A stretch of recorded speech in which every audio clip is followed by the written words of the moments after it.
Hi Gemini, welcome to your June 2020 reading. Thanks for joining me. My name is Michelle. This is for Sun, Moon, Rising and Venus signs. Gemini, let's take a look at what you have here for June. Special welcome to my podcast listeners, of course, on Apple and Spotify, not forgetting you guys.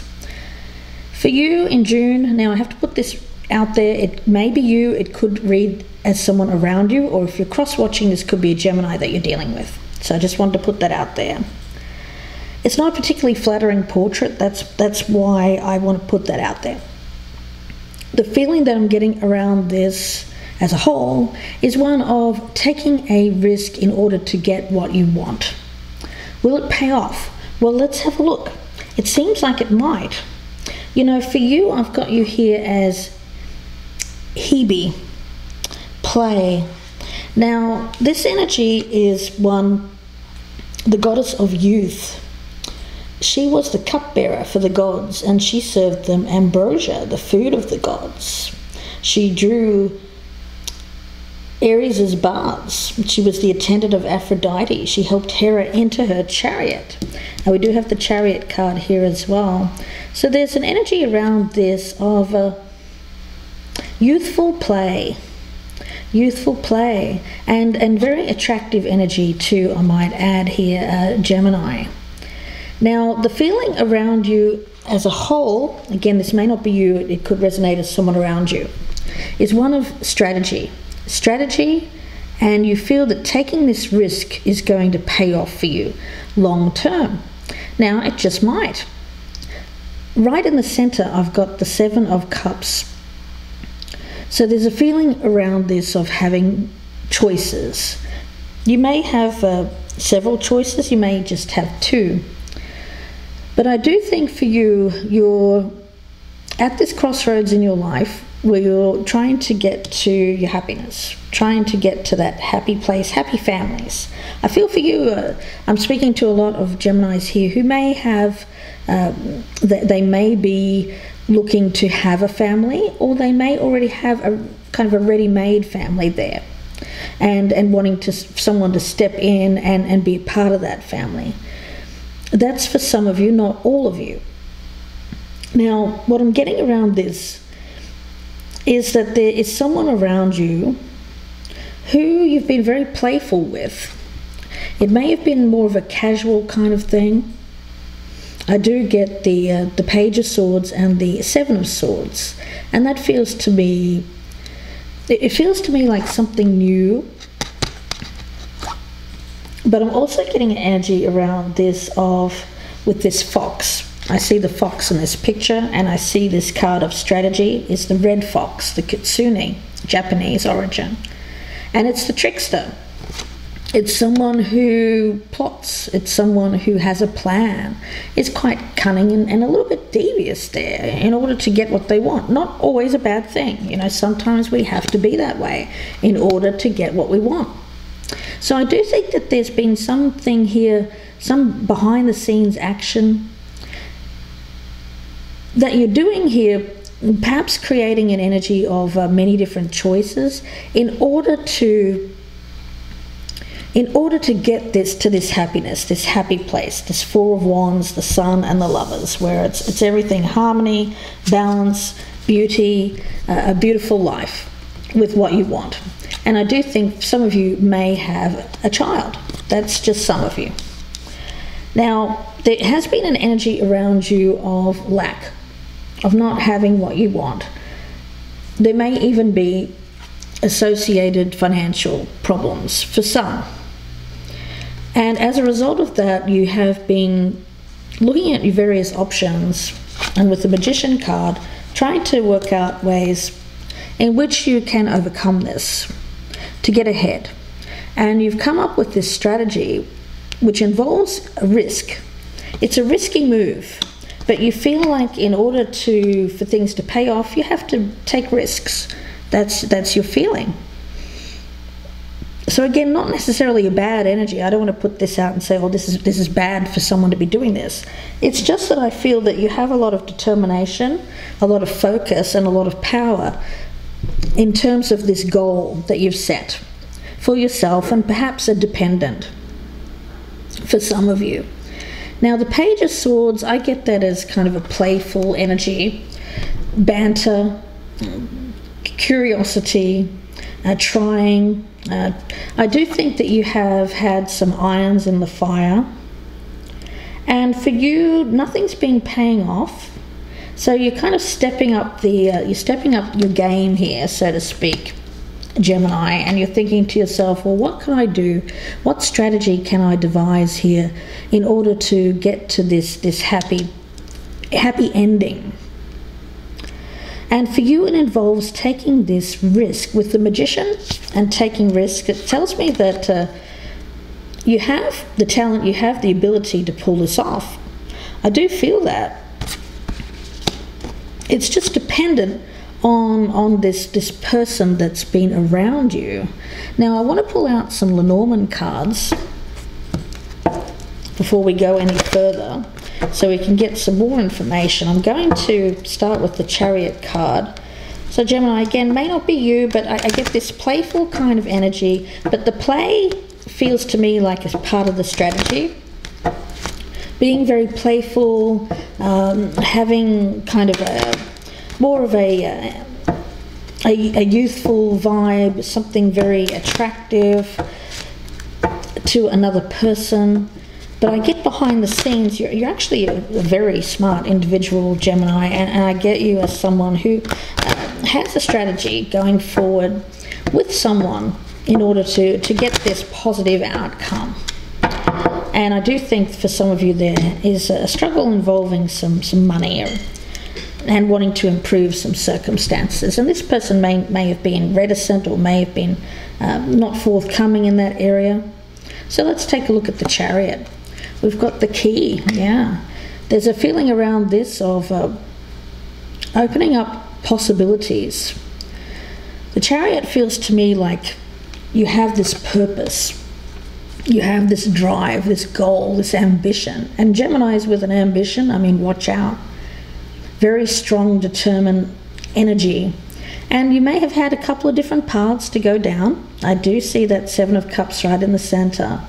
But for you, I think that this energy is one in which you're opening up the possibilities around you and moving ahead with purpose, with the life purpose of having this happy family.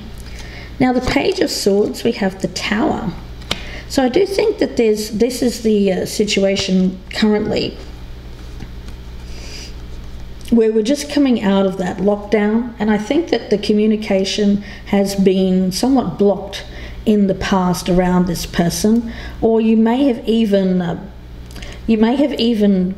withheld from this person, but it was with a purpose. I feel that you withheld from this person, held back. Let's take a look and see what that Seven of Swords is.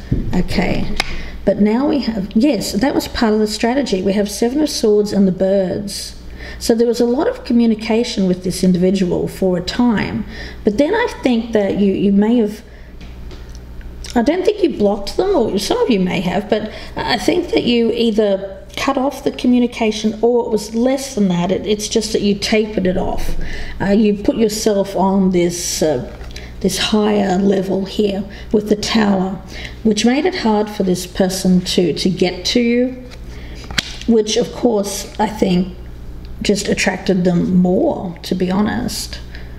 But now I get, with this Five of Pentacles and the bouquet, it's very much a feeling here of giving in order to receive.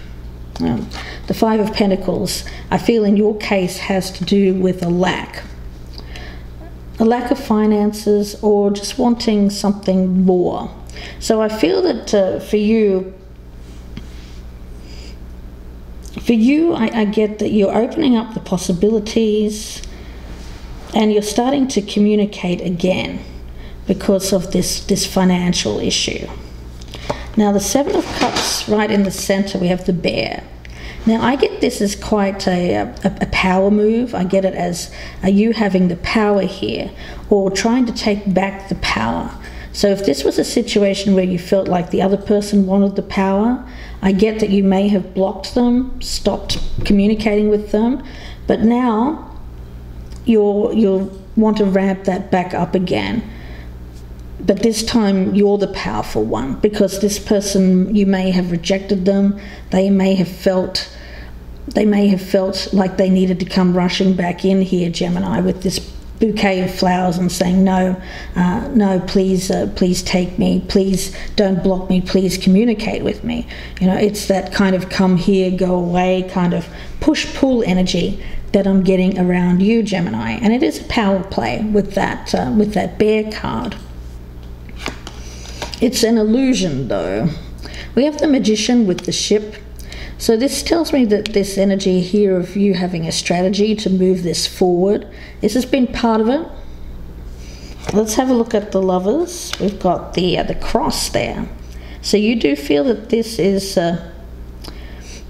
going to lead you to a place where you feel is your destiny. This happy ending, this happy families. With the Four of Wands, yeah, we've got the Star. Very much wish fulfillment here. I think that you want this person. And the Garden with the Sun. Yeah, I feel that you want marriage, you want partnership, you want this person to be a father to a child for some of you. And I get it started off as very playful energy, somewhat casual, but now you've decided that you wanted this. I feel that you wanted this all along, this family, this happiness, this wedding. But the way that you're doing it, I feel that you have cut this person off from the play. You've stopped it from being playful, and now you're trying to move this to where you want it to go, which is the wedding, all of that, the house, everything. And your strategy here is to cut this person off, make them come back to you where you're holding all the cards. That's the risk you're taking here, Gemini. And with this Kitsune, it's a strategy. It's a little bit devious, but it just may pay off for you. I do feel that this is going to pay off for you with this person, Gemini. So let's take a look. I'm going to get a card here from the Twin Tarot Oracle for you. So you've had this in mind, how to build this up from just a playful situation that may have been somewhat sensual in nature into something here that's going to lead to marriage. So I think that you've closed that energy off of the play, of the sensuality, and put on the table here something much more serious, which you feel is going to be what you truly want, Gemini, not this play energy which you were having with this person before. So let's take a look. Message here for Gemini. What do we have here? This is how you feel this is going to move this along. Moving it along to where you need it to be. That's the strategy you're devising. And part of it is this blocking of communication, blocking of play, and taking back your power. Yeah, we've got the Judgment card. And the Judgment card is in the upright with this. So let's take a look. So if this has been a breakup, if you have broken up with this person recently, I do think that you may want to get back with this person and have them come back to you. I do think that that's a definite possibility here. So when we talk about Judgment in the upright, it is about rising above. You know, I see this woman here, she's holding this sword-like energy, kind of like Queen of Swords energy. And she's holding that sword out. She's used that sword recently in order to bring about an outcome. And that's the way that I see you. But now you're coming forward feeling more at peace, feeling more good about yourself, because you feel that this is moving in the direction that you want. You know, Judgment is a karmic card.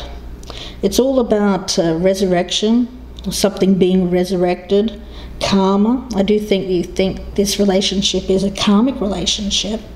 And when it comes to this crossroads that you've been in, I feel that this is the energy here of you wanting to move this forward towards this this karmic resurrection. But this time it's heading towards the end game here, the life goal. So you've reached this major crossroads, and I do think that for you, you've made this decision, you've chosen your path to stop the more playful kind of energy, and in order to get to that end game, that happy ending, I've got you here making the choice to take this in a different direction. Yeah, meaning and purpose of life. So I feel that that's you, and it's you being in your strength and finding that power within, and doing what you're good at. You know, the thing is, it seems to me that you're going to get what you want by taking this strategy with this person. The red fox, the kitsune, it's an interesting energy because it's the trickster energy. It's the shapeshifter energy. You know, it's being able to play many different roles, put on many different masks, wear different disguises, if you will, at different times of life. So you can start off being this very playful, happy-go-lucky kind of innocent energy, and then choose a different role. And I feel that this is you choosing a different role, taking on this more, I want to be this more mature type of I want this person to look at me as someone who is a partner, a life partner. So that's the way that I feel around this, is by you changing shape, changing the form. You change the form of this relationship, and you change the form of how this person views you, really. And yes, it's a risk. We have that card of taking risks, but I feel it's paying off. You know, I look at this card and I see this high plateau, a high plateau. It's this large area here for my viewers my listeners on podcast rather. It's an eagle in the sky, and he's flying above the Navajo plains there. And if you could think of those big giant red monoliths and this eagle flying around, the sides are very sheer and steep of these formations. And these formations actually in indigenous language mean house of the gods. And it feels like a very powerful place. So stepping beyond, taking risks, doing things in a new or even unorthodox way, listening to that inner voice. And for you, I get succeeding in a massive way because you're taking that risk and switching this energy up and changing it out to something a much more marriage potential, Gemini. And with this eagle flying up there, it speaks to me of someone who has a high ideal, someone who wants to take it to a higher level. So that's what I'm feeling for you, Gemini, in the month of June. Again, could be you, could be someone around you, or if you're cross-watching, this may be a Gemini that you're dealing with. Thank you for listening. For my podcast listeners on Apple and Spotify, please don't forget to check out my YouTube channel, Gypsy Insights by Michelle. If you'd like a personal reading, you can reach out. My email is gypsyinsights by Michelle. For my YouTube watchers, please do press that thumbs up button before you leave, and share me on your social media. And if you're a newcomer, I'd love to have you as a subscriber. Please don't leave without hitting that subscribe button. Wishing you the best with this, Gemini. Please take care, and bye for now.